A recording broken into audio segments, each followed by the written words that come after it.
요즘 이제 어떻게 살아가고 계시는지, 물론 그 인터넷 전문화과 관련된 부분에서 좀 얘기를 부탁드리면 좋겠습니다. 어떻게 계시는지 좀 근황이 여쭙고 싶어요. 네.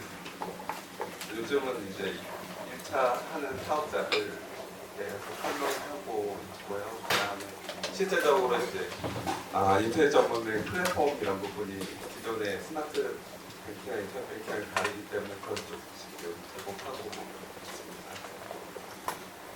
네. 잘 모르시겠지만 실은 실제적으로 인터넷 전문은행은 이제 머신이 하는 거잖아요. 사람과 머신에 대해서 하기 때문에 그런 쪽에 대해서 기존에 적용되지 않았던 부분을 적용해야 되고요.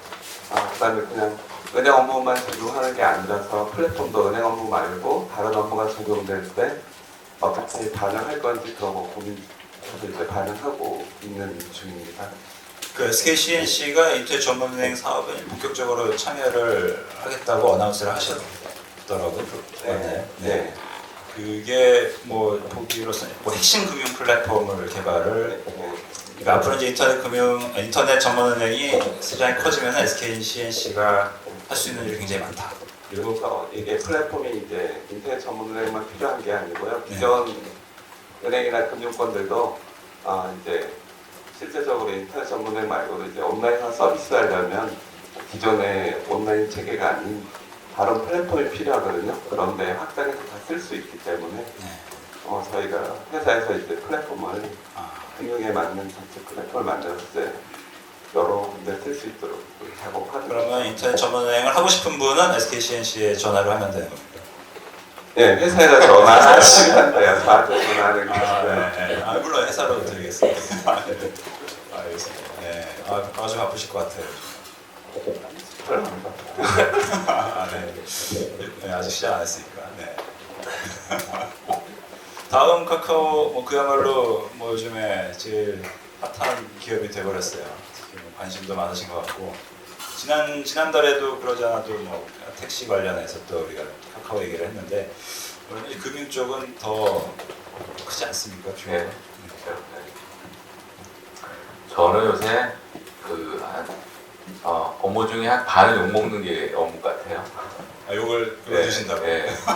안 만나준다고 욕을 하시고 만났는데 후속 미팅이 없다고 욕을 하시고 인기가 좋으셔서. 네, 아니 농담이고요. 네, 근데 그런 거 같아요. 그러니까 이제 되게 시장에서 반응이 좀 좋다 보니까 네. 그리고 이제 새롭게 제 생각에는 25년 만에 처음이라고 하시는데 어떤 애널리스트가 이런 말씀을 주셨어요. 인터넷 은행 라이센스 주는 게 now or never라는 컨셉으로 얘기를 하셨더라고요. 국내에서는 그런 생각들이 저변에 다 반영되시는 것 같아요. 그래서 now or never니까 1단계든 2단계든 상관없이 무조건 먼저 좀 해야 되지 않을까. 그런 게 지금 최근에 여러 군데에서의 어떤 움직임이 있다. 그러다 보니까 이제 작은 것에 좀 민감해다 하시고, 그다음에 여러분들도 만나려고 노력하시고, 그러다 보니까 저희 회사는 본의 아니게 이렇게 만나거나 아니면 이렇게 추가적으로 이렇게 논의하는 데 있어서 많은 자리가 좀 비워지고 기회가 주어지는 것 같아서 굉장히 좀 즐겁기도 하고, 또 재밌기도 하고, 그다음에 또 비전이 있다고 생각을 합니다.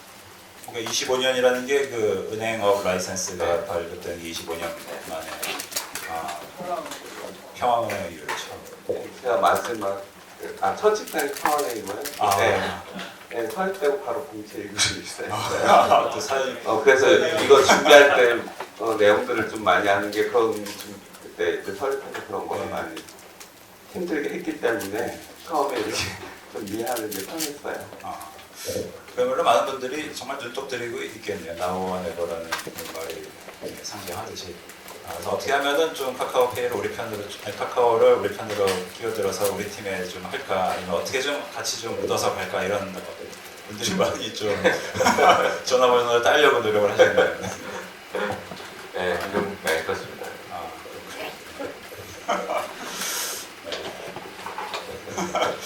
이 박사님 즐거우신 것 같아요. 제가 이때까지 했던 추천들은 다 정장을 입고 물론 저보다 연배가 늘 높으신 분들이 미주였고요. 네. 저에게 발언권이 절대 오지 않는 말씀을 하셨기 때문에 좀 놀랐습니다. 지금 구경하는 입장인 것 같고요. 좀 당황스럽기도 하고 좀 가장 이질적인 백그라운드를 가진 것 같아서 제가 하는 일이 무슨 일인지 이해 못하시는 분들이 대부분일 거라고 생각합니다. 일단 제가 이 자리에 서게 된 거는 제가 절대로 인터넷 전문은행을 전공해서는 아니고요.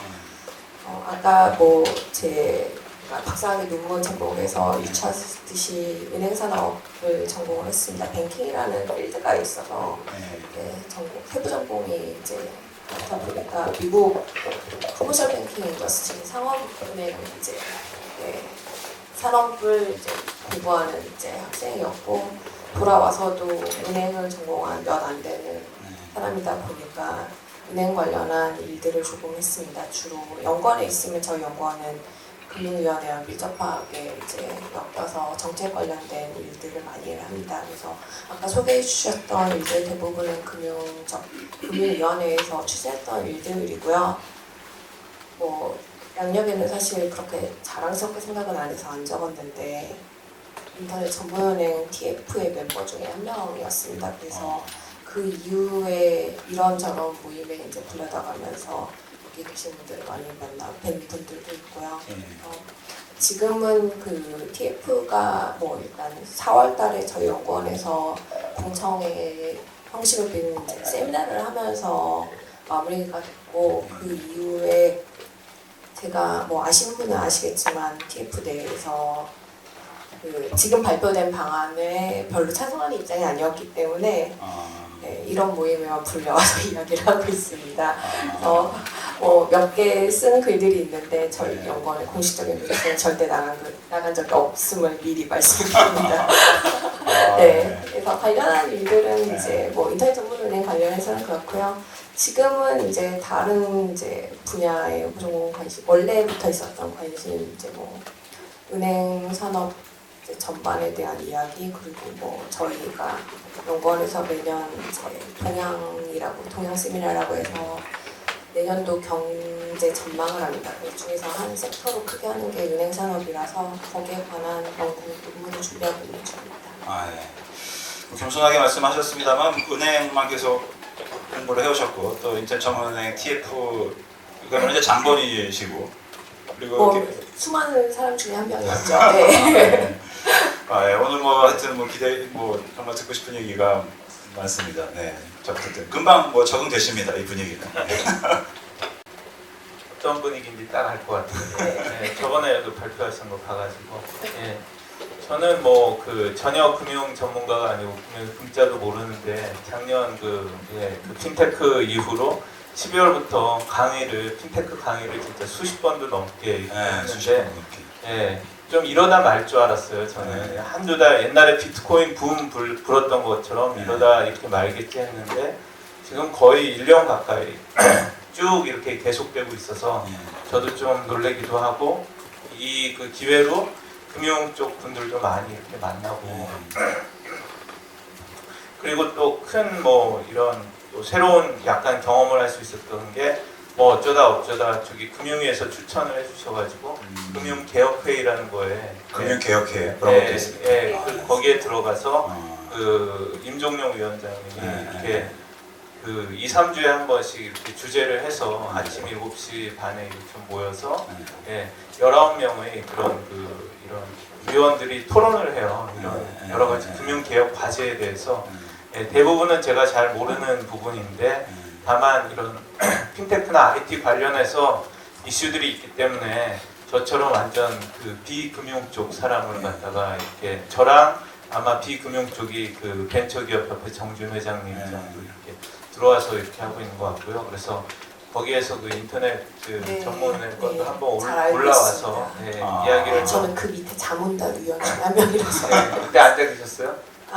그때는 안 가고 다른 분과 그래서 어떤 식으로 좀 이 금융 쪽 분들이 생각을 하시는지 그런 거를 좀 예, 느낄 수 있었고요. 되게 그 금융 쪽 분들은 굉장히 또 다르시더라고요. 그 관련된 교수분들이라든지 다 이 비금융 쪽 분들은 금융을 이해 못한다라는 그런 전제를 깔고 생각을 하시고, 네. 그리고 IT 쪽 사람들이 뭘 생각하는지 잘 모르겠다. 그 잘 모르면서 금융의 중요성과 뭐 이런 거에 대해서 잘 모르면서 너무 섣불리 그런 것들을 이야기한다라는 그런 좀 시각을 갖고 계시고, 그래서 예, 좀 많이 다르구나라고 하고, 그 IT 업계의 그 의견과 생각을 대변하기 위해서 가끔씩 열심히 이야기를 하기도 하고, 예. 그래서 잘 모르면서. 예. 너무 겸손. 그 실제로 뭐 작년부터 해오신 그 어떻게 보면 이제 핀테크 일종의 그런 전도 활동 덕분에 지금 이런 인터넷 전문은행도 자극을 받아가지고 금융사를 또 하게 된 거 아닙니까? 굉장히 중요한 역할을 저는 해오는 인터넷 전문을 하면 안 된다고 계속, 안 되는 건 아니고 별로 그렇게 필요하지 않은 것 같다라고 얘기한 축에 이렇게 있고요. 근데 어쨌든 그 금융이나 정부 당국은 굉장히 이건에 예, 중요성을 이렇게 부여하고 하신 것 같아요. 그 얘기 재밌을 것 같은데 조금 이따가 돌아와서 하겠습니다. 하여튼 뭐 네 분 뭐 너무 겸손하셔가지고 윤 부사장님만 빼고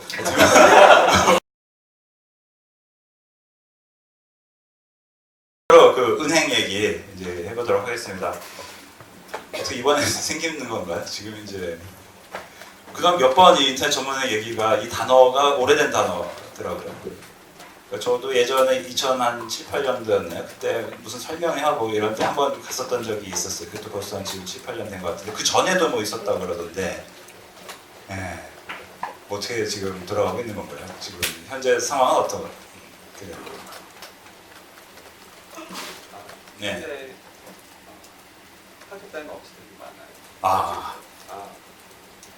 현재 진출하겠다는 업체는 많고요. 많습니다. 네, 그런 업체가 이제 주로 이제 설명해줘서 하는데 이제 그 사업계획서 작성하는 부분이 좀 만만치 않거든요. 근데 이제 뭐 허가해 주려면 그걸 작성해야 되는데 실제로 진출하시는 데가 그걸 작성할 역량이 안 되기 때문에 뭐 저희 같은 경우는 이제 기다리는 것도 확정되면 가서 작성도 했고 뭐 그런 거. 그리고 뭐 어차피 중국에서 인터넷은행이 많이 설립되기 때문에 우리나라도 어차피 설립되고 은행들은 해외 진출할 때 이렇게 상호 막교환하잖아요. 네, 그러니까 중국이 들어온 우리도 같이 들어가야 되기 때문에 어차피 이 인터넷 전문은행은 은행으로는 이제 좋은 거고요. 그리고 실제 업무 범위는 시중은행이랑 다르기 때문에 사금고화될 확률은 그렇게 많지는 않아요. 저축은행도 이제 기업 여신을 많이 하고 프로젝트 파이낸스도 하잖아요. 근데 인터넷 전문은행은 그런 건 허가가 안 돼서 사금고에서 뭐 기업들이 자신들이 대출하고 뭐 스스로 대출받거나 이런 거는 좀 할 수 있진 않아요. 네, 점포가 필요하거든요. 그러려면. 근데 이제 인터넷상으로는 그거를 처리할 수가 없어요. 기업나신에 대해서. 그런 이슈도 막 요즘 뉴스 나왔지만 인터넷은행을 보면 실은 만들어지면 일반 개인들이 편한 거고요. 기업들이 좋을 일은 별로 없어요. 네. 그러면 전통적으로 해왔던 여러 가지 네. 그 걱정거리는 네. 별로 없고 지금 하여튼 엄청난 인기를 예, 기부하고 있다는 인기는 있고요. 뭐 설립해서 제일 좋은 데는 옆에 앉아 계신 분이 기업이 가장 좋겠죠. 지금 이제 그 정부에서는 되게 인터넷 은행에 대한 의지가 강하신 것 같으세요. 강합니까? 네, 예. 왜 그러냐면 과거 두 번의 시도는 밸류체인에 앉는 플레이어들이 하고 싶다고 얘기를 했었던 거거든요. 그러니까 이제 어떤 기업들이 은행 좀 설립하고 싶은데 라이센스를 주면 안 되냐 이런 움직임이었고, 지금 움직임은 전혀 반대 움직임이죠. 정부가 주겠다고 하는데 관심 있는 사람들은 들어와 라고 하고, 이제 그것도 되게 이제 전향적으로 속도감 있게 지금 이제 가장 문제가 되는 게 이제 은행업법에 금산분리, 은산분리라는 컨셉인데, 이제 산업자본, 그러니까 은행이 아닌 금융자본이 아닌 기업들은 4% 이상 은행을 소유할 수 없는 규정 때문에 어느 누구도 이제 들어가기 어려운데, 지금은 이제 은행업법을 바꾸겠다고 해서 지금 신동호 의원께서 정무위에 발의를 하셨고 의원입법으로 발의하셨고 지금 이제 금융위는 그 법이 바뀌기도 전에 네. 자기의 현재 은행업법 하나에 금융위가 할 수 있는 재량을 통해서 법이 바뀌기 전에도 먼저 시범인가를 해주겠다. 네, 이런 이제 굉장히 전향적인 자세다 보니 네, 그래서 지금 아마 되게 많은 기업들이 준비를 하고 계시는 걸로 저는 좀 알고 있습니다. 2007년인가 8년 그때도 금융위가 하겠다고 그랬는데 그때 국회한테 맡기지 않았습니까? 그게 정무위에서 개정안이 통과가 안 됐던 것으로 알고 있고요. 지금 윤호영 부서장님께서 말씀하신 대로 이거를 이제 금융위에서는 투트랙 어프로치라고 부릅니다. 지금 은행법 개정이 필요한 상황이고, 그러니까 뭐 소유구조 문제니까 소위 얘기하는 은산분리가 은행법 제16조 2항이거든요.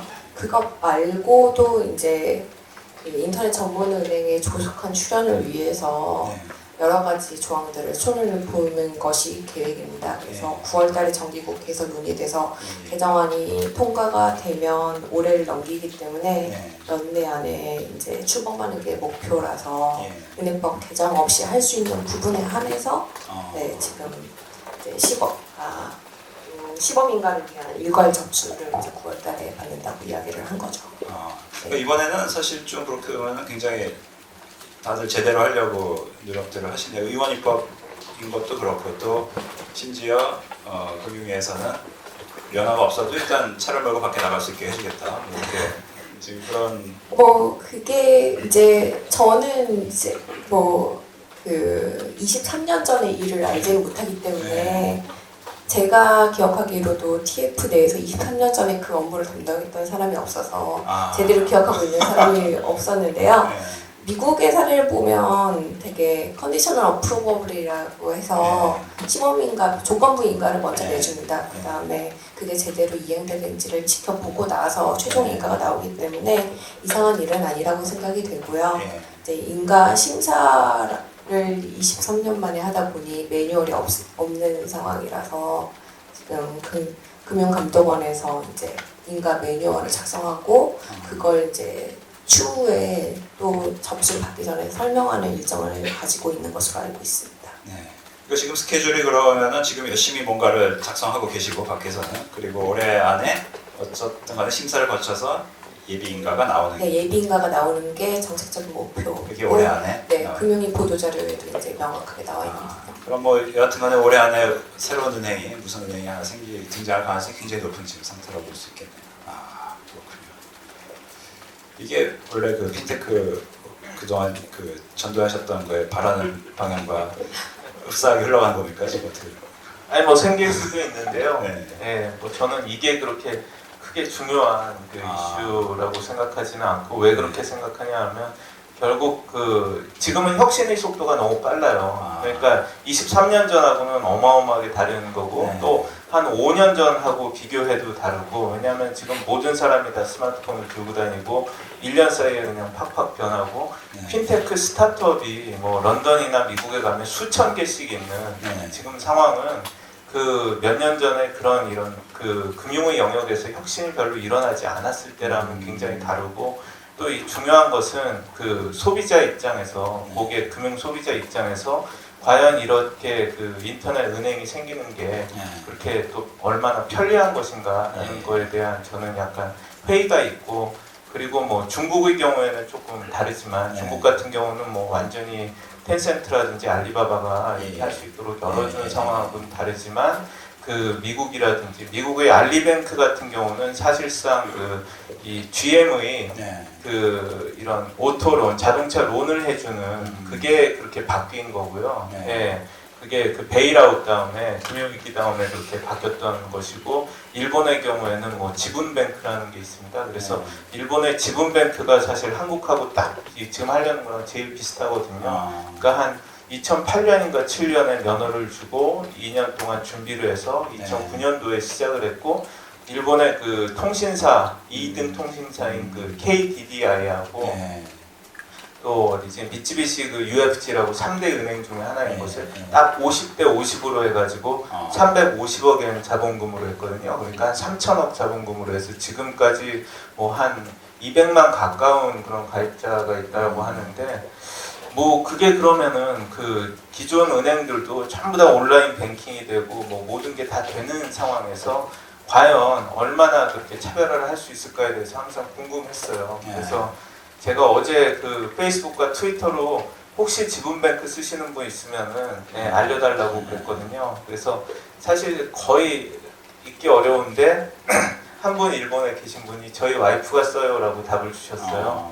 그래가지고 좀 대화를 했는데 뭐 생각보다 나쁘진 않다. 앱도 잘 만들었고 뭐 좋고 뭐 ATM 그 수수료나 그런 것도 작고 뭐 등등 그렇지만 특히 기존 은행하고 이렇게 비교해서 네. 딱이 뭐 그렇게 차별화되고 좋은 거는 모르겠다. 왜냐하면 사실 온라인으로 다 되고 비대면으로 가입되는 거 하나밖에 없어. 지분은행은 그냥 그 운전면허증을 찍으면은 네. 자동으로 이게 들어가면서 이 그 본인 그 확인 서류를 보내지 않아도 되게 생각보다 이 온라인상으로 보기엔 좀 우리 시각으로 보면 허술한 그렇게 해서 돼 있는데, 그거 왜 그런 가입하셨냐 했더니 AU 그러니까 KDDI 휴대폰 가입자가 그걸 가입을 하면은 만엔을 넣으면은 만엔을 매칭해 준대요.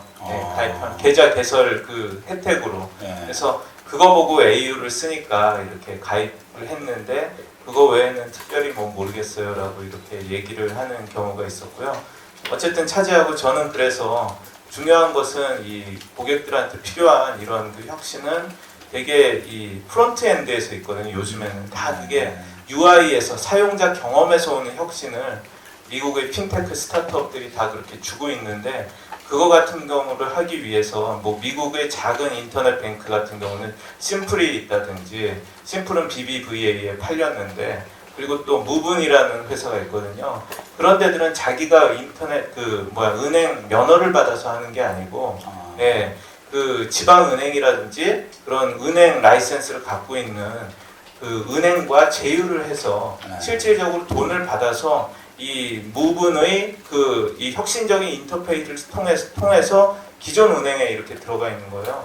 그러니까 일종의 통신사들 보면 알뜰폰처럼 MVNO 모델식으로 운행을 하는 거죠. 그래서 제 생각에는 사실 그런 어프로치도 좋고, 그런 식으로 작은 혁신들을 하는 그런 회사들을 많이 이렇게 키워줘야지, 뭐 자본금 몇 천억짜리 일단 그런 큰 은행을 만드는 게 능사가 아니다. 왜냐하면 지금은 작은 혁신의 시대니까.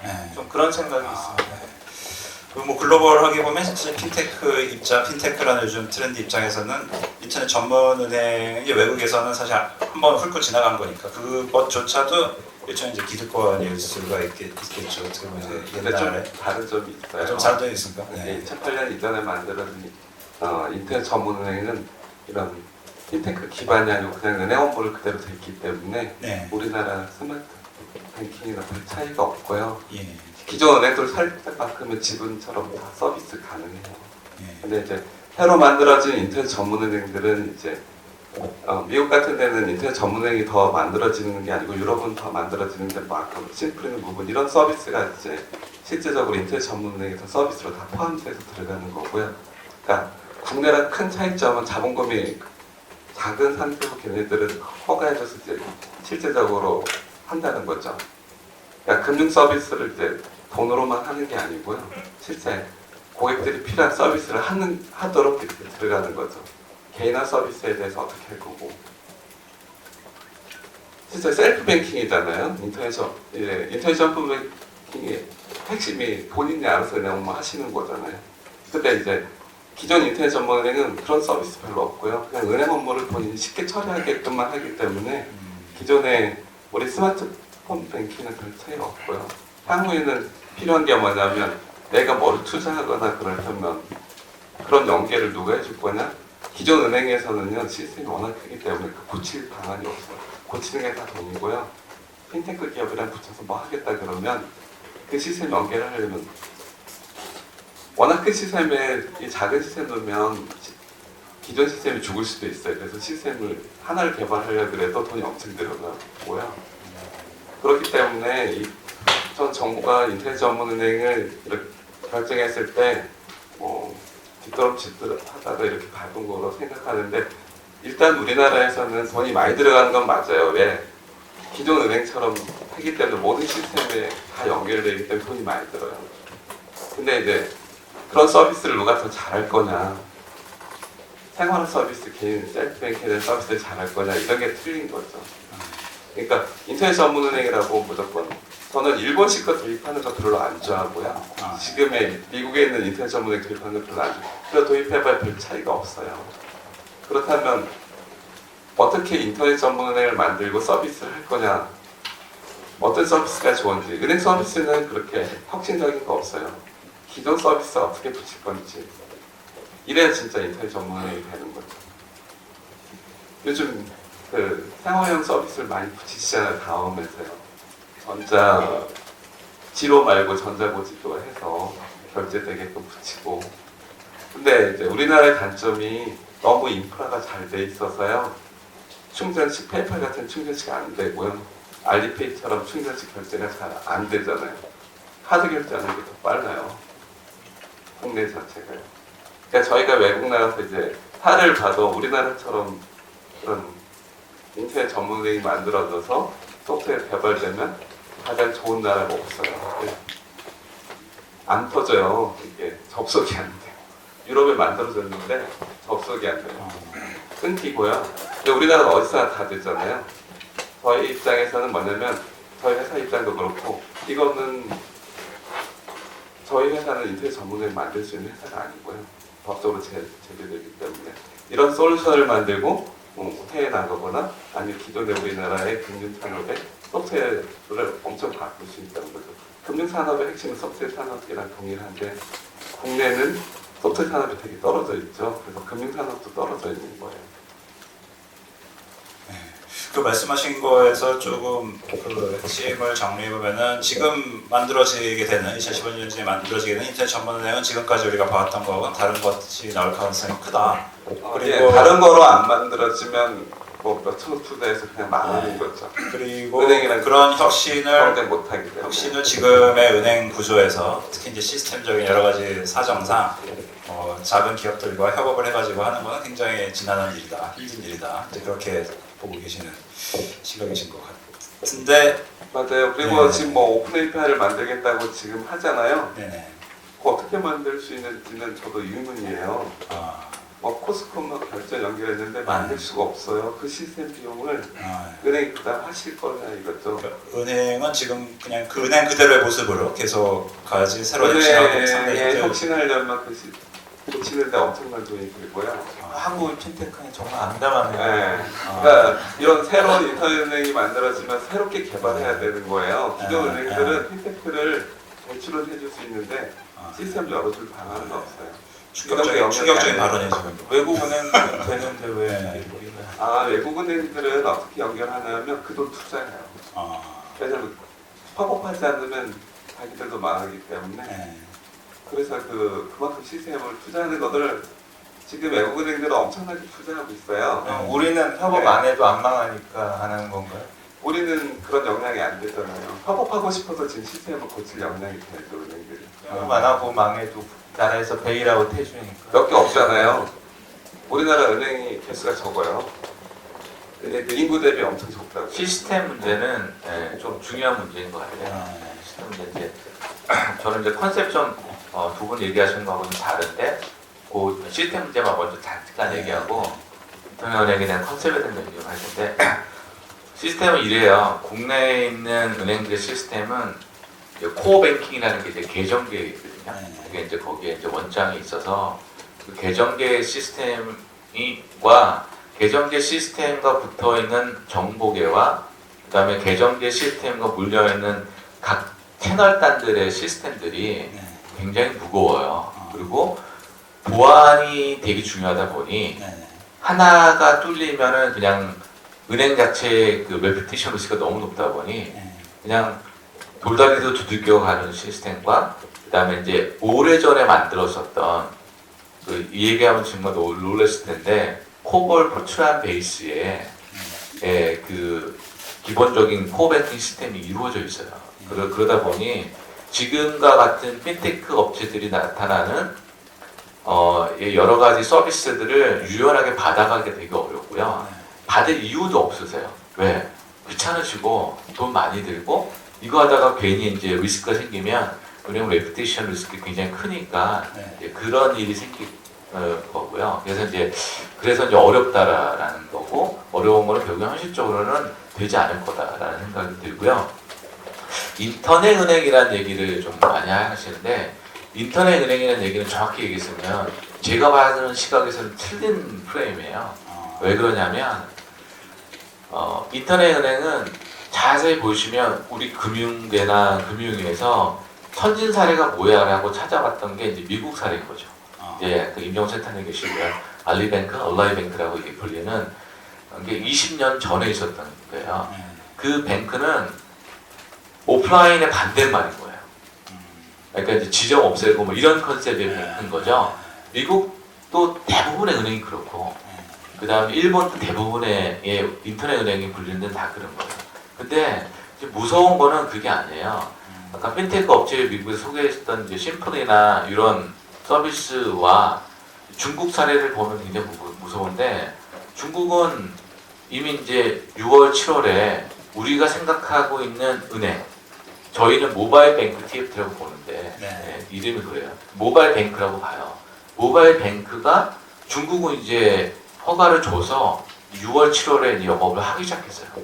사실 그 은행이 우리가 눈여봐야 되는 모바일 뱅크라고 보거든요. 그 은행이 앞으로의 뱅크가 진화할 수 있는 2.0, 3.0 모델이라고 봐요. 그건 아직 나오진 않았어요. 이 서비스 시작을 했거든요. 그게 구체적으로 아까 잠깐 얘기 나왔던 텐센트나 알리바바의 두 은행이죠. 마이뱅크, 위뱅크라고 하는 두 은행이고요. 그게 이제 되게 무섭다고 보고요.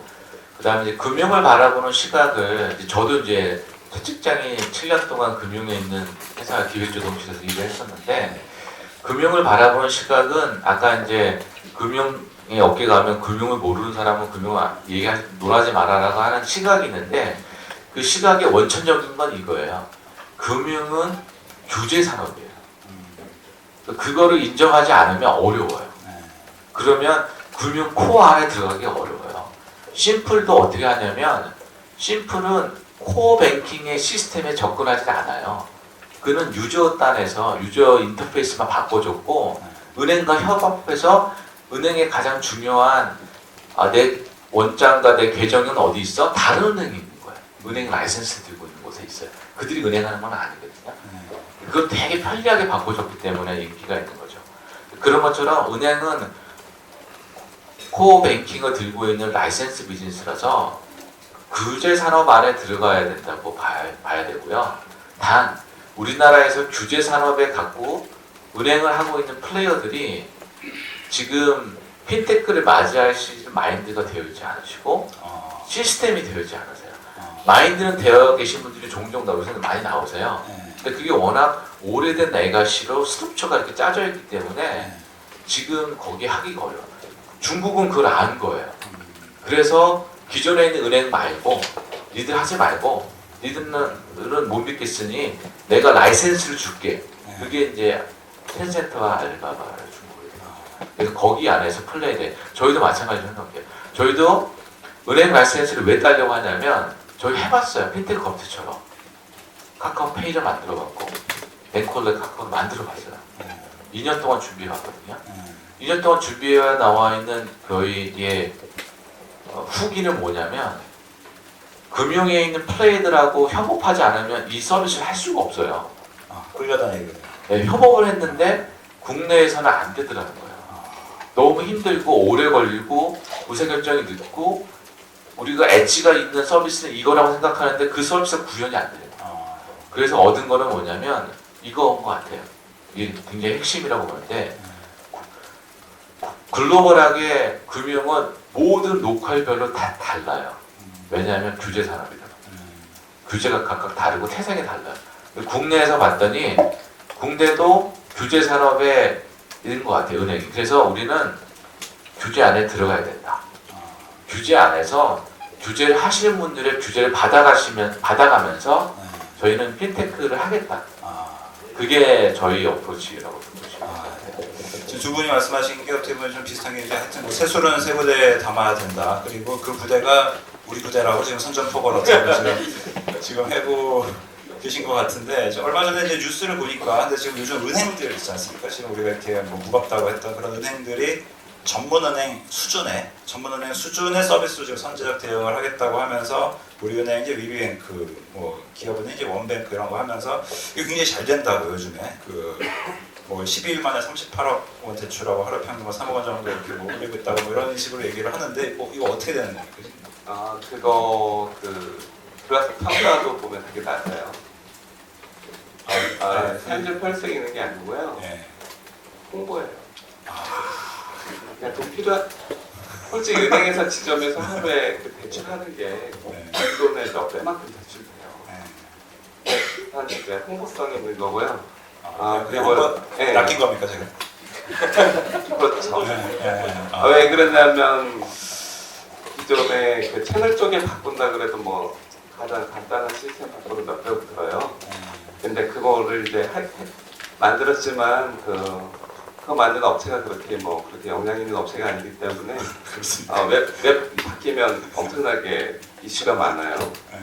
그러니까 이런 정도의 이제 서비스는 그냥 스마트폰에서 좋은 거밖에 없다는 거죠. 근데 실제적으로 그런 서비스를 제대로 하려면 제대로 역량이 갖춰져야 되는 거고요. 우리나라가 지금 가장 큰 이슈가 IT 인프라가 엄청나게 발전됐잖아요. 근데 그거에 원칙 소프트웨어가 없고요. 특히 은행들 같은 경우는 가장 큰 이슈가 그런 소프트웨어를 자기 스스로 만들 역량이 안 되기 때문에 그리고 그 바꾼다 그러면 맨날 SIP 부르잖아요. 돈 주고 고쳐달라 그러는 거잖아요. 그렇기 때문에 그 많은 돈이 어차피 그 사람들한테 허가해줘도요. 인터넷 전문은행 자본금만큼 시스템 바꾸는 돈 들어요. 그러니 그냥 은행 설립하는 게 낫고요. 그러니까 중국도 똑같은 거예요. 그냥 은행 설립해서 그냥 누가 제일 역량이 좋냐라는 걸 결정하죠. 소프트웨어 역량이. 그러면 알리바바랑 텐센트가 중국에서 제일 낫잖아요. 그래서 걔네들한테 준 거고요. 우리나라 입장에서도 그런 게 필요한 거고 유럽 가면 인터넷 전문은행이 소프트웨어 전문으로만 하는 업체들이 인터넷 전문은행을 만들어요. 그러니까 지금은 규제 산업에 들어오는 건 맞는데 소프트웨어 역량을 갖고 들어와야 되는 거지 은행 업무를 많이 한다고 인터넷 전문은행 할 수 있는 건 아니고요.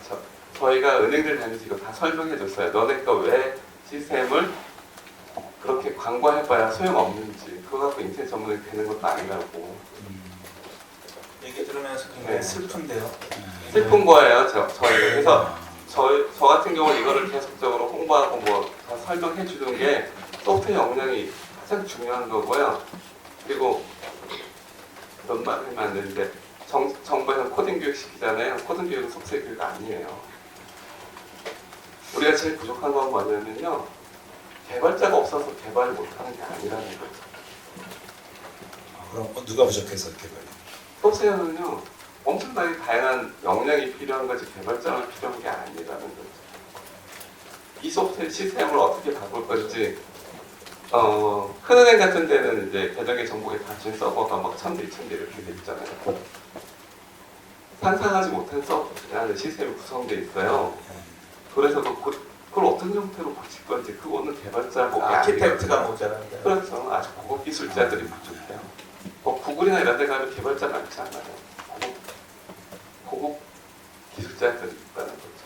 그런 사람들이 만드는 지금 거예요. 근데 뭐 하여튼 요즘에 흘러가는 정부 뭐 금융이나 이런 거 보면은 은행권에서 리더십을 좀 발휘해서 이렇게 해주기를 바라는 듯한 느낌도 있는 것 같은데 어떻습니까? 인터넷 전문은행 네. 은행이 하는 걸 원하는 건 아닌 거로 저는 이해를 하고 있는데요. 왜냐하면 그 보도자료 보시면 아시겠지만 새로운 혁신적인 사업자가 들어오길 원한다라고 하면서 그래도 은행 직원이 상당 부분 들어가서 같이 하는 걸로 한 거 아닌가요? 그건 아니고요. 7월 21일 발표할 때요. 그날 은행이 질문하면요. 답변 안 하셨대요. 들어오지 말라. 역량이 알기 때문에 들어오지 말라고 안 그러니까 은행이 아니고 네, 예를 들면 증권사라든지 이런. 증권사도 그러니까 지금 뭐 계속 분위기가 바뀌고 있기 때문에 모르겠는데 기존의 금융권이 아닌 이제 플레이어가 들어왔으면 좋겠다라는 게 핵심인 걸로 저는 이해를 하고 있습니다. ICT 기업 등이라고 아주 명백하게 적어놨거든요. 네, 그래서 그러니까 조인트 형식이 되든 이제 그 주요 그러니까 기반이 은행, 증권, 보험 등 이제 금융사가 아닌 비금융사가 했으면 좋겠다라는 생각을 가지고 있는 것 같습니다. 왜 그런 생각을 가지고 있는지에 대해서는 정확하게 이해는 못하겠지만 네 그렇게 써져 있습니다. 박사님은 그 부분에 대해서 반대를 하시는 거예요? 어디서 어떤 지점에서 반대를 하셨어요? 제가 반대를 했던 부분은 그러니까 사실 지금 인터넷 전문 은행이라는 것을 출범해야 된다라는 이제 정책적인 목표가 있는 상황인데 그 목표가 왜 주어졌는지에 대해서 일단 근본적인 논의가 없었다고 생각을 하고요. 아까 이제 임 센터장님께서 말씀하신 것처럼 이게 과연 나타났을 때 우리 소비자들에게 무엇이 좋아지는지 이게 꼭 필요한 것인지 이게 뭐 금융산업의 발전, 경제의 강화가 이제 그런 걸 원한다면 그런 강화가 되는 방안인지에 대한 논의가 일단 없고요. 그러니까 소위 얘기하는 빅 퀘스천에 대한 대답이 없는 상황에서 만들어야 되는데 ICT가 핀테크의 정점이라고 지금 이제 표현을 하고 있는 상황이기 때문에 ICT 기업등 이제 비금융, 그러니까 뭐 새로운 사업자가 들어와야 되는데 걸림돌이 있잖아요. 은행법의 16조 2항에 걸림돌이 됩니다. 걸림돌이 되는데 전체적으로 그러니까 개정을 사실 하면 그러니까 16조 2항만 고치면 그러니까 아주 이론적으로 얘기를 하면 16조 2항만 고치면 은행법에 지금 손댈 곳 하나도 없다고 생각을 합니다. 네, 인터넷 전문은행, 그러니까 우리나라는 지점은 개수에 대한 제한이 법적으로 없기 때문에 인터넷 전문은행 지금 라이센스만 내주면 할 수 있는 거거든요. 그 감독이 이제 감독 당국이 라이센스를 내주겠다라고 하면 어떠한 비즈니스 모델을 들고 인터넷 전문은행이든 모바일 은행이든 어떤 은행을 들고 오면 할 수 있는 상황입니다. 소유구조 문제를 제외하고 나서는. 근데 이 소유구조 문제가 제가 생각했을 때는 정치적으로 논란이 있는 부분입니다. 경제학적으로는 저는 잘 모르겠습니다. 반드시 은산분리가 되어야 하는지에 대해서는 네, 일단 근거가 뭐 아주 이론이 많은 이견이 많은 분야이기 때문에 그거는 어디까지나 정치적이고 정책적인 판단이라고 생각을 합니다. 그래서 정면 높할 자신이 없는 상황에서 인터넷 전문은행을 만들어야 되기 때문에 16조 2항에 전반적으로 그냥 놔두고 인터넷 전문은행을 특별 취급을 합니다. 인터넷 전문은행에 한해서 비금융 중개자의 소유 지분을 50%까지 펴준다. 라고 바꾸고 이제 그렇다 보면 소위 얘기하는 규제 차익에 대한 문제가 들어옵니다. 인터넷 전문은행이라고 해서 들어왔는데 영업점 만들면 나중에 어떻게 할 거냐 라는 이야기가 나오니까 인터넷 전문은행을 정의를 하는데 무점포 은행으로 전자매체로 은행업을 영위하는 무점포 은행, 그러니까 영업점포에 제한을 둔다는 게 바로 그런 의미입니다. 그래서 법적으로 이렇게 제한을 두면서 그러니까 최저자본금 같은 경우에도 지방은행은 지역적인 이제 구분이 있는 은행인데 인터넷 모바일에는 그런 물리적인 지역의 구분이 없는 상황이라서 시중은행과 동일하게 가면 된다고 생각합니다. 1,000억 원이라는 건 은행법 당시의 그 노미널 밸류거든요. 명목 가치이기 때문에 그 당시에 1,000억 원과 지금의 1,000억 원은 현저하게 다른 가치라고 생각해서 높은 장벽이 아니라고 생각하는데 이제 그것마저 인터넷 전문은행의 조속한 도입을 위해서 500억으로 낮춰주겠다라고 얘기를 하면서 별도로 다 취급을 하는데 이 별도로 취급을 하는 게 일관성에 일단 어긋난다는 거고요. 그 아까 뭐 얘기가 많이 나왔지만 23년 만에 은행가 내주고 앞으로 더 내준다는 보장 없습니다. 뭐 영국 같은 데에서도 100년에인가 한 번 나올까 말까 하고요. 원래 규제 산업이기 때문에 그런데 이 한 번의 라이센스를 위해서 법을 이렇게 예외적인 취급을 하면서까지 할 필요가 있는지에 대해서 근본적인 이제 원칙적인 문제를 제기를 했던 거고 어떻게 보면 금융위에서 생각하고 있는 그 정책 당국에서 생각하고 있는 인터넷 전문은행은 지금 이제 여기 계신 분들이 이해하고 있는 인터넷 전문은행과 많이 차이가 있다고 생각합니다. 간극이 있다고 생각을 합니다. 뭐 얘기 많이 하셨지만 물리적인 지점에서 단순히 채널이 바뀌는 뭐 모바일이든 인터넷이든 전자매체로 채널이 바뀌는 은행이라고만 생각을 하고 그러니까 예전의 모델들이죠. 거기에 기반해서 모든 걸 이야기를 하고 있는데 사실 지금 이제 인터넷 전문 은행 같은 경우에 명칭이 많이 변화해 왔습니다. 이 물리적인 영업점을 기반으로 해서 어제 재밌는 표현을 읽었는데요. 영어로 하면 이 케이크의 레이어를 쌓는 거죠. 크림을 얹는 건데요.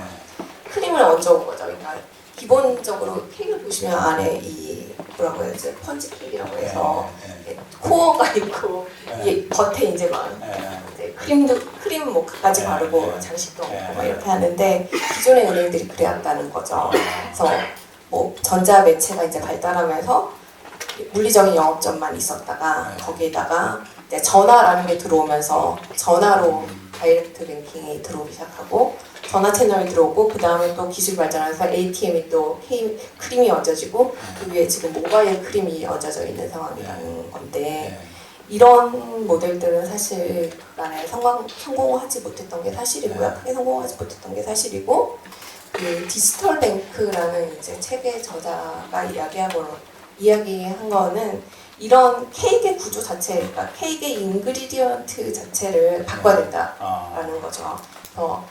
뭐 여러 얘기를 하셨지만 코어 뱅킹, 그러니까 이 옴니 채널, 뭐 채널의 다른 거 이런 것들로 이야기하는 건 더 이상 무의미하고 틀렸다라고 이야기를 하면서 전반적으로 모바일 기술 그리고 뭐 이제 소셜 네트워크 이런 것들을 이용한 빅데이터를 기반을 해서 거기에 이제 뭐 어떤 채널을 사용할 것인지 지금 표현대로 하면 이제 영업점이 필요하다면 얼마나 영업점을 둘 건지 영업점의 기능은 무엇인지 그럼 모바일에서 어떤 것을 할 것인지 이렇게 구현을 해야지 그러니까 통일되게 일관적으로 해야지 지금처럼 이렇게 레이어를 쌓는 형식으로는 안 된다라고 얘기를 하는 걸로 봐서는 그 안에서 브로테이 케어 그러니까 코어 뱅킹에서의 이노베이션이 가장 중요한 점인 것 같고요. 그런 점에서 그 금융위가 생각하고 있는 인터넷 전문 은행의 모델과 업계에서 준비하고 있는 모델 그리고 바람직한 이제 해외에서 이 사업 방향이라고 얘기하는 부분들하고는 큰 차이가 있다고 생각을 합니다. 이거 잠깐 이제 정리를 해보면은 뭐 은산분리 같은 경우 이제 한국 이제 재벌 과점적인 어떤 그런 시대상 때문에 필요한 부분이 있는데 그 법의 정신을 갑자기 훼손하면서까지 급하게 인터넷 전문 은행이라는 거에 라이센스를 주는 거에 대해서 약간의 우려가 있는 사안이고 그러니까 뭐 그냥 일관적으로 일관되게 이제 가야 된다라고 생각을 하고 있는 부분이고요. 그렇게 이제 예외적으로 소유 구조를 허가해 주려다가 사업자의 그 비즈니스 모델 자체를 제약하는 상황이 온다고 생각을 하고 있거든요. 왜냐하면 영업점을 무점포 은행이다라고 하면 영업점 가지지 말라는 이야기인데 보시면 이제 그 해외 사례를 보시면 아시겠지만 영업점 없이는 아무리 전자 매체 위주의 은행이라고 하더라도 영업이 불가능합니다. 그런 건 이제 소비자의 그 위안 심리라고 표현을 하는 것 같은데요. 그러니까 뭐 컨설팅 용어로는 그런 것 같은데 이제 금융 상품이 워낙 복잡하고 어렵고 큰 금액이 대부분이다 보니까 대출 같은 걸 이야기를 하는 거죠. 모기지 같은 것들. 이제 장기간의 상품이고 한 번 락인되면 나오기 힘들고 그렇기 때문에 사람들은 다 대면 상담을 원한다는 거죠.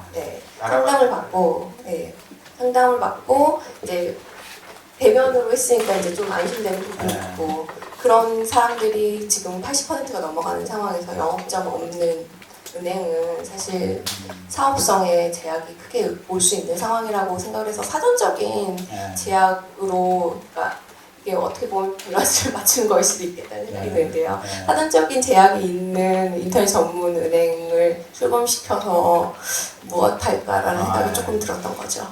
하여튼 뭐 지금 뭐 적금의 의사결정 사항에서 상당한 어떤 땜빵 부분이 있었던 거고 그거를 하는 이제 당사자들조차도 지금 이거 서빙해야 되는 게 이제 케이크인지 머핀인지 모르는 상태에서 데코레이션만 신나게 하고 있는 그런 상황이라고. 네, 볼 수가 기존 있는 은행권에서는 네. 이제 데코레이션만 실컷 하고 있는 거죠. 네. 네. 시대를 네. 역행하는 시도 역행하는 예, 정책이라고 생각을 해요. 왜냐하면 재밌는 왜냐하면 발언들이 많이 나와서. 네. 네. 왜냐하면 뭐 네. 보시면 알겠지만 전 세계적으로 작은 스타트업들의 혁신이 네. 대기업을 해체한다라는 그런 네. 이야기가 나오고 있거든요. 그래서 뭐 해외에서는 언번들링 오브 뱅크라고 해서 네. 은행 자체가 백화점식으로 수많은 그런 서비스를 이렇게 제공을 하고 있고 은행이야말로 규제 산업 안에 네. 있기 때문에 혁신을 하기가 어렵다는 거예요. 네. 예, 그래서 수많은 핀테크 혁신들이 각 은행의 하고 있는 작은 영역 하나하나에서 대출은 뭐 P2P가 나오고 뭐 카드라든지 이런 결제에서는 뭐 스퀘어가 나오고 뭐 나오고 뭐 애플페이가 나오고 뭐 그런 식으로 이렇게 나오는 것은 다 이 그 각 영역에서 이렇게 깊이 들어가는 이 전문 스타트업들이 다 나오는 것이지 이렇게 큰 규제 우산 속에 있는 큰 거대 은행들이 그런 작은 혁신을 하기가 어렵다는 것이거든요. 근데 우리는 거꾸로 그걸 갖다가 그런 큰 대기업을 이렇게 하나 만들어주고 은행 또 이런 인터넷 은행이라는 대기업을 하나 만들어주고 너희가 그 핀테크를 이끌고 혁신하라라는 그런 이야기를 하는 셈이 돼서 굉장히 좀 모순적인 그런 면이 있다고 생각합니다. 근데 그래도 만약에 이게 어쨌건 간에 뭐 은행이 하나 제대로 된 말씀하신 또 새로운 은행이 나와가지고 뭐 예전에 과거 이제 키움증권 같은 데가 이제 그런 식으로 나와서 지금 그쪽에서 온라인 뭐 그 뭐라고 그러니까 점유율 거래 점유율 지금 1위 하고 있지 않습니까? 그런 식으로 혁신을 리드할 수도 있지 않겠어요? 그러니까 지금 보면 미국식 반대는 주로 핀테크 기업이 하는 거고요. 우리나라 금융이나 금감원은 유럽식으로 많이 저기 벤치마킹도 많이 하시고 유럽 쪽은 주로 라이센스 발급했죠. 아니, 라이센스 어느 나라는 있죠? 그러니까 규제가 되게 심한데, 그러니까 우리나라처럼 이제 인터넷 전문 은행만 하는 라이센스를 발급해주고, 왜냐면 유럽은 미국보다 규제가 더 심하거든요. 그러니까 우리나라보다는 덜 심하지만 미국보다 엄청 심해요. 그렇지만 규제 산업 내에서 어떻게 그거를 풀어주면서 서비스할 거냐, 그게 이제 다른 거죠. 우리 금감원 금융이나 유럽 가서 볼 때는, 그러니까 그런 부분이 필요하다는 거고요. 근데 걔네는 유럽 쪽 우리보다 실제 모바일 상태가 안 좋기 때문에 이제 급성장을 하지 않기 때문에 이제 작게 투자해서 점점점 성장하고 있는 은행들이 많고요. 국내는 인프라가 너무 좋아서요. 이게 설립됐을 때 망할 수도 있어요. 바로 돈이 없으면. 그래서 이제 기업 규모가 커지는 거고요. 어제가 신문에 뭐 목파크인가? 그 신문 나왔잖아요. 자기는 뭐 한 3천억까지 인터파크. 네, 그러니까 3천억 정도까지 자본금 하겠다는데 아마 진출하는 사업자 중에 자본금이 제일 작은 거예요. 뭐 기존 은행권에 자극을 주기 위해서 해도 되는데 네. 여기에 쏟는 에너지만큼 작은 핀테크 스타트업이 뭐 수천 개, 런던에 2,000개가 넘게 있다고 그러더라고요. 2,000개까지 안 돼도 수백 개라도 이렇게 꽃을 피우고 걔네들이 마음껏 제휴를 해서 할 수 있도록 해야 되는데 지금 말씀하시는 거 들어보면은 그게 되기 굉장히 어렵다는 그런 얘기로 왜냐하면 은행들이 역량이 안 되기도 하고 뭐 의지도 없고 그리고 규제도 심하고 그래서 결국은 직접 라이센스를 받든지 그러지 않으면 할 수 없다는 얘기라 이건 작은 핀테크 스타트업들한테는 굉장히 안 좋은 얘기를 들리는데요. 네, 그 중국 아니, 스타트업에 대해서 또 얘기할게요. 연구원에서 스타트업을 만났는데 소프트웨어 연구가 되게 높아요. 우리처럼요, 그 머리만 생각하고 개발 역량 안 되는 스타트업들. 그럼 말씀하시는 거는 한국의 핀테크 스타트업도 개발 역량이 좀 핀테크 있으면 업체들한테 예. 얘기하고 싶은 건 뭐냐면 예. P2P 대출이다 그러면은 예. 시험 평가만 명확히 갖춰야 돼요. 그만큼 소프트웨어 역량을 갖춰야 되고요. 웹사이트 열면 랜딩 클럽이나 8% 웹사이트는 별 차이 없어요.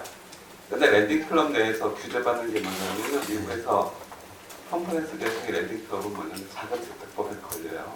그 규제를 적용하고 있어요. 또 신용평가도 하지만 그리고 랜딩 클럽에 신용평가 하시는 분이 100명 있어요. 우리나라 웬만한 은행보다 더 많아요. 그 시스템 갖추려면요 돈이 엄청 드는데 과연 규제 산업이지만 외국에서 어떻게 보면 역량을 갖고 들어오는 거예요. 그 역량을 갖고 들어오라는 거죠. 그러면 그 역량을 막 갖고 하면 당연히 투자를 해달라 그러는 거고요. 투자가 돼야지만 되는 거예요. 우리는 스타트업이나 은행이나 다 소프트 역량 없어요.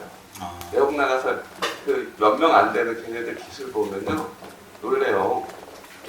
막 신용평가 모형이 핀테크에서 자기들이 그 스타트업이에요.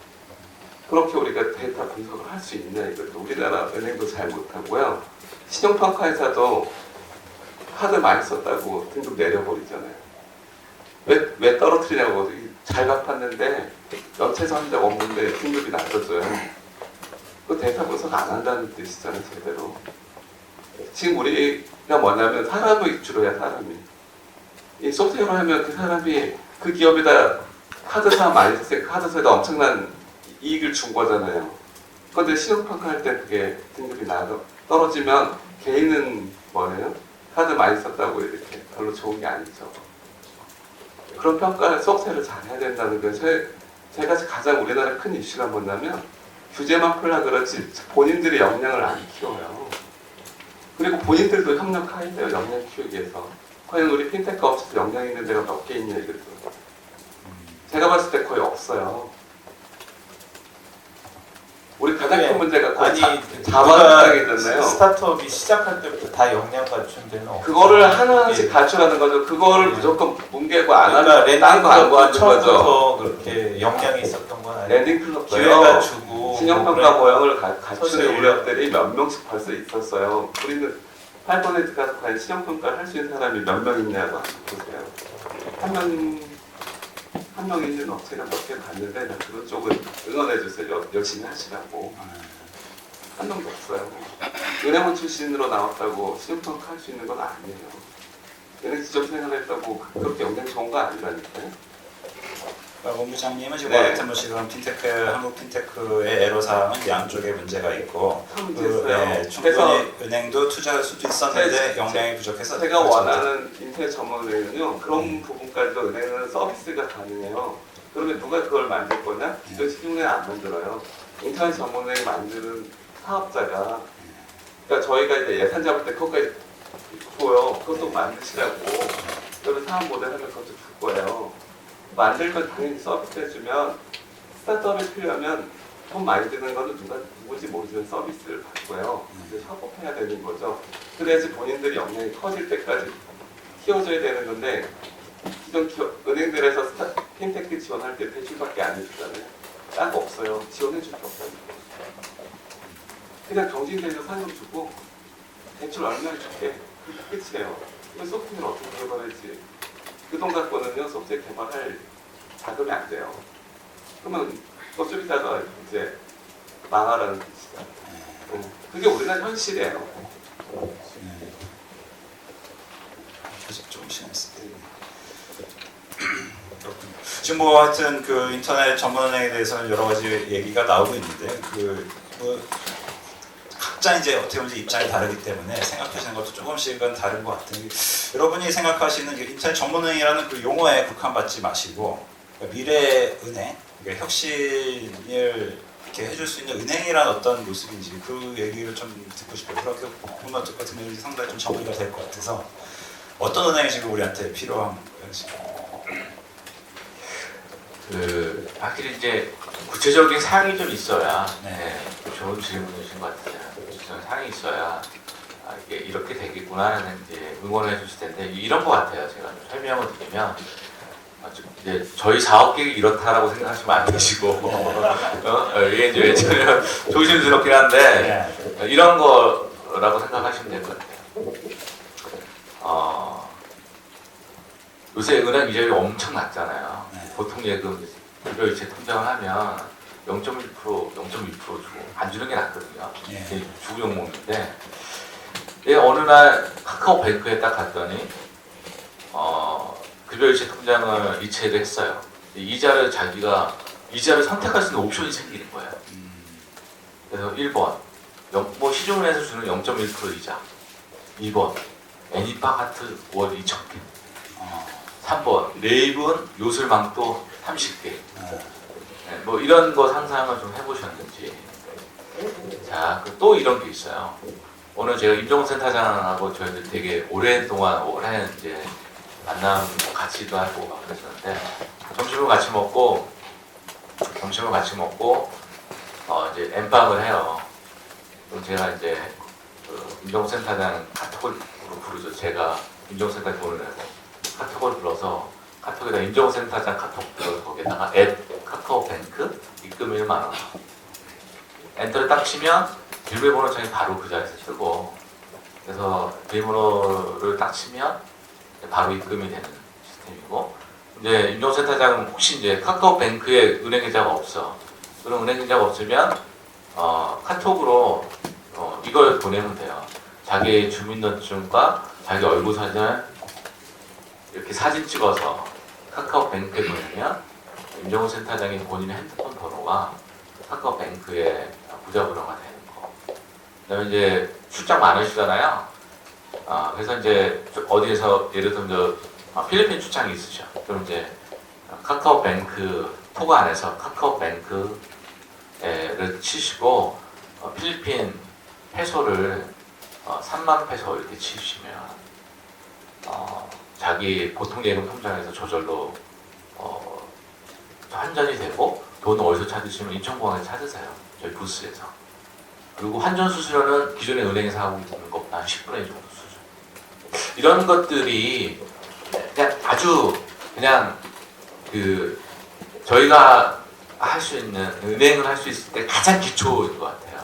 거기에 저희는 이런 걸 좀 하고 싶은데, 시스템을 굉장히 코어 뱅킹 시스템을 디지털 머니, 그러니까 돈통이라고 하는 디지털 돈통을 구현을 하고, 그 구현된 디지털 돈통이 굉장히 보안적으로 탄단하면서 유연해서 기존에 있는 핀테크 업체의 분들이 카카오뱅크의 억세스를, 보안이 전제는 전제로 억세스를 쉽게 해드리고 싶어요. 왜냐하면 저희는 그 수많은 핀테크들이 일어나는 일들을 다 할 수 없어요.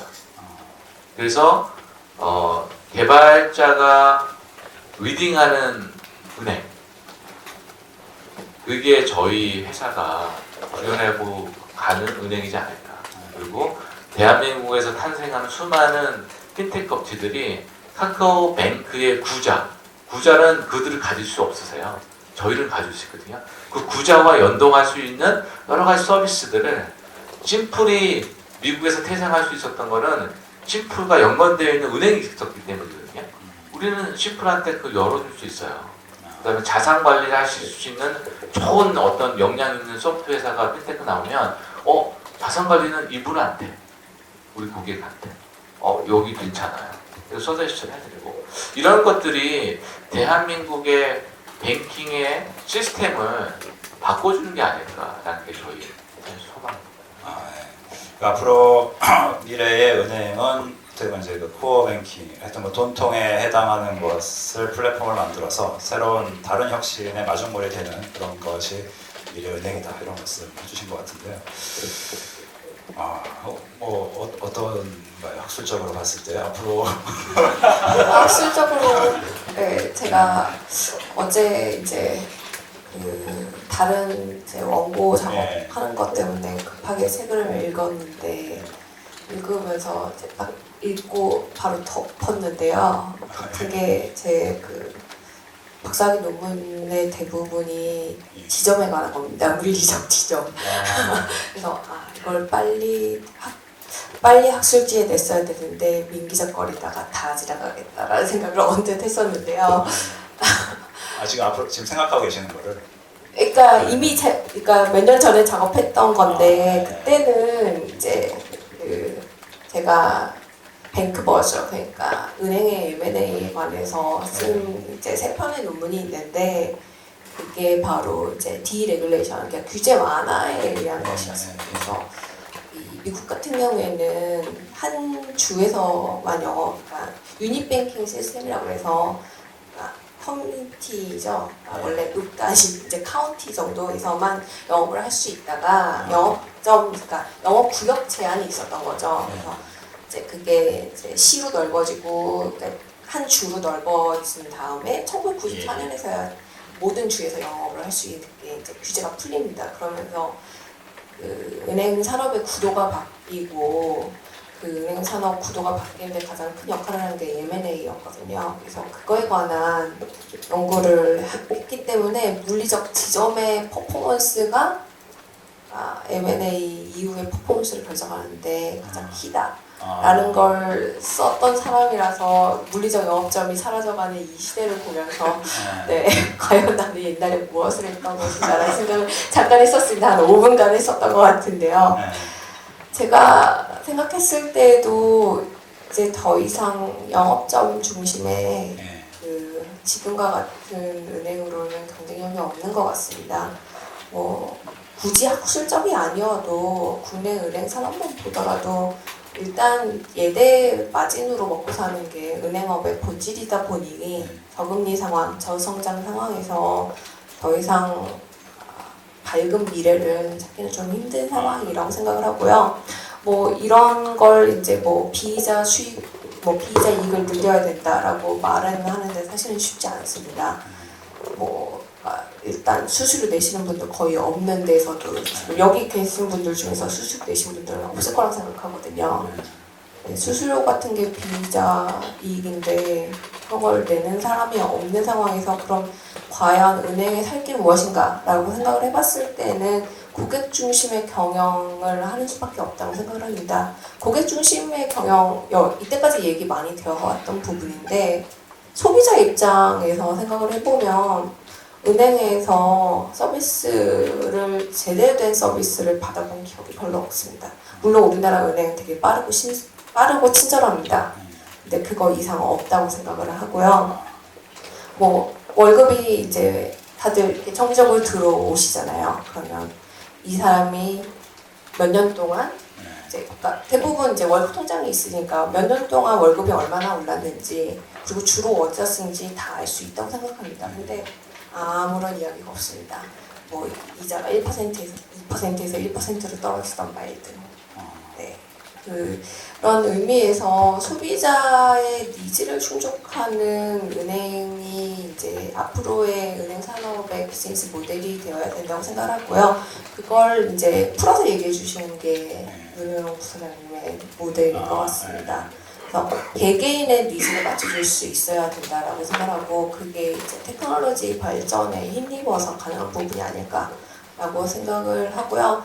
그런 의미에서 지금 현재 덩치가 크고 여러모로 이제 법적인 면에서 사회적인 면에서 어려움이 있는 기존 은행들보다는 작은 이제 신규 사업자가 이점을 가질 수 있는 부분이 바로 그 부분이라고 생각을 합니다.